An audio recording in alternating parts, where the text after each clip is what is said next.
తెలంగాణ జాగృతి వ్యవస్థాపక అధ్యక్షులు కల్వకుంట్ల కవిత ఈ నెల 25న కొత్త రాజకీయ పార్టీని ప్రకటించనున్నారు. ఈ నేపథ్యంలో వైరా నియోజకవర్గంలో ఏర్పాట్లు జోరుగా కొనసాగుతున్నాయి. వైరా ఇన్ఛార్జ్ గౌరవరపు జగదీష్ ఆధ్వర్యంలో నిర్వహించిన సమావేశంలో పార్టీ ప్రకటన వివరాలు వెల్లడించారు. హైదరాబాద్ మేడ్చల్ సమీపంలోని కన్వెన్షన్ సెంటర్లో వేలాది మంది సమక్షంలో పార్టీ ప్రారంభం జరగనుందని చెప్పారు. ఈ నెల 25వ తారీఖున కవితకు పెట్టబోయేటటువంటి కొత్త పార్టీకి వేలాదిగా తెలంగాణ ప్రజలు తరలిరావాలని, అదేవిధంగా వైరా నియోజకవర్గం నుంచి 2 బస్సులు వైరా టౌన్ నుంచి బయలుదేరుతాయి. ఒకటి వైరా నుంచి, రెండోది కొనిజర్ల నుంచి బయలుదేరుతాయి. కాబట్టి 100 మంది కార్యకర్తలు ఈ బస్సుల్లో బయలుదేరతారు.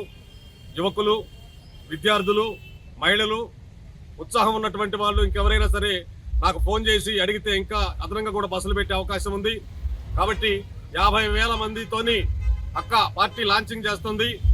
అదేవిధంగా 10,000 కార్లతోని కాన్వాయ్ అసెంబ్లీ మీదుగా ఈ యొక్క దోపిడీ ప్రభుత్వం గుండెలు అదిరే విధంగా ర్యాలీ జరగబోతుంది ఈ నెల 25న.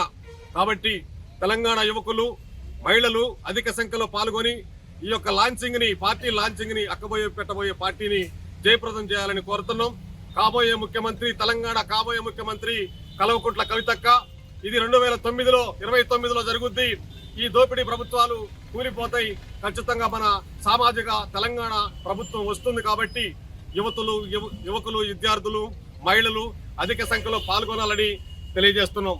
మిత్రులారా, థ్యాంక్ యూ.